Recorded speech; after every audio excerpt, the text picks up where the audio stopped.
امام بارگاہ بڑے بڑے بنے تھے، اب چھوٹے پڑھ رہے ہیں. یہ امام بارگاہ چھوٹے نہیں پڑھ رہے، علی والوں میں اضافہ ہو رہا ہے. ہر سال ایک تعداد بڑھتی چلی جا رہی ہے، مسلسل اہل بیت کے چاہنے والوں میں اضافہ ہو رہا ہے.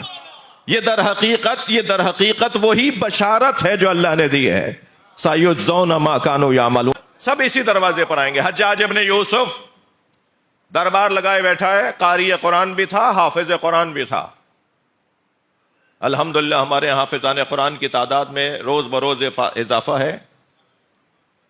لیکن بہرحال حافظان قرآن میں کچھ لوگ ایسے بھی ہیں جیسا حجاج ہے، اور شاید ایسے ہی حافظان اور قاریان قرآن کے لیے حدیث آئی ہے کہ رب تال القرآن والقرآن یلعنہ.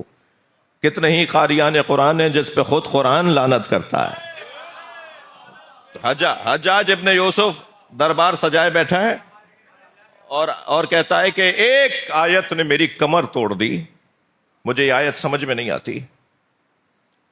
تو وہاں بیٹھے ہوئے ایک مولا کے چاہنے والے نے، اب دیکھیے قومیات کے لوگ یہاں بیٹھے ہیں، اصل تو الاعمال بالنیات ہے نا بھائی.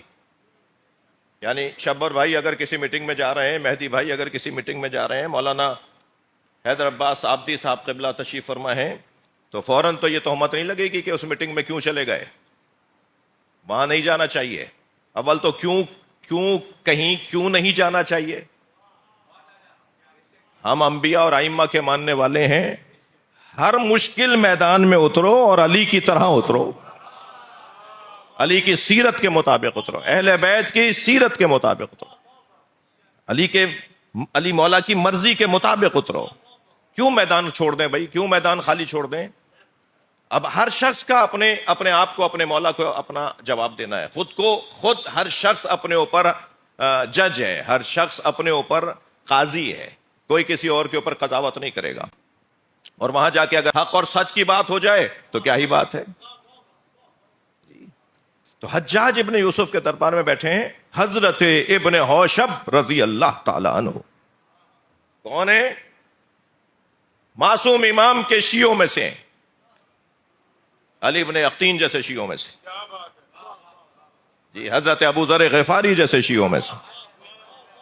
حجاج کا دربار ہے. ایک مرتبہ حجاج نے آواز دے کر کہا کہ ایک آیت نے میری کمر توڑ دی. ایک نے کہا وہ کون سی آیت ہے؟ تو اس نے سورہ نساء کی آیت پڑھی، وَإِن مِّنْ أَهْلِ الْكِتَابِ إِلَّا لَيُؤْمِنَنَّ بِهِ قَبْلَ مَوْتِهِ وَيَكُونُ عَلَيْهِمْ شَهِيدًا.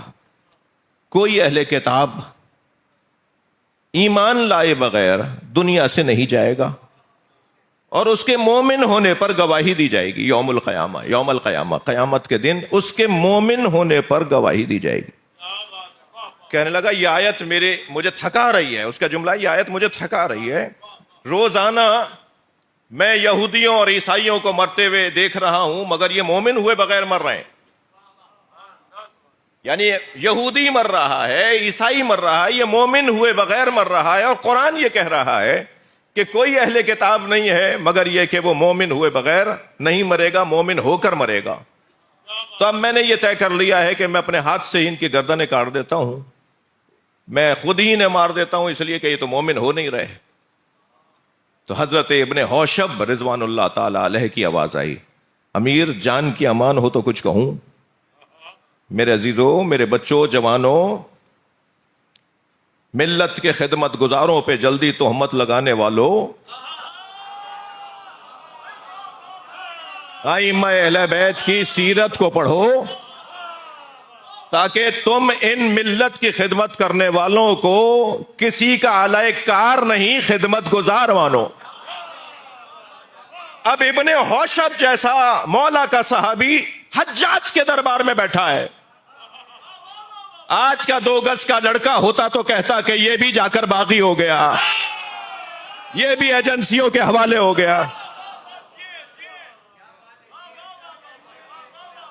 ابن حوشب کی آواز آئی، امیر اگر جان کی امان ہو تو کچھ کہوں. ابن حوشب کے اس جملے پر حجاج ابن یوسف نے کہا کہو کیا کہنا چاہتے ہو. کہا یہ تو آخری زمانے کی آیت ہے، یہ نازل ہوئی آخری زمانے کے لیے ہوئی ہے کہ جب حضرت مہدی ظہور فرمائیں گے اور ان کے پیچھے حضرت عیسیٰ نماز پڑھیں گے تو دنیا میں نہ کوئی یہودی رہے گا نہ عیسائی. سارے مومن ہو جائیں گے. تو کہنے لگا یہ بات کہاں سے لائے ہو؟ بات تو یہی ہے جو ہے، اس کے علاوہ اس آیت کا کوئی حل ہی نہیں ہے، تفسیر ہی نہیں ہے، یہ بات کہاں سے لائے ہو؟ تو پھر کہا پھر مجھے جان کی امان چاہیے. تو اس نے کہا میں نے جان کی امان دی. کہنے لگے محمد باقر نے بتایا. صلوات پڑھ لیں محمد و آل محمد پر.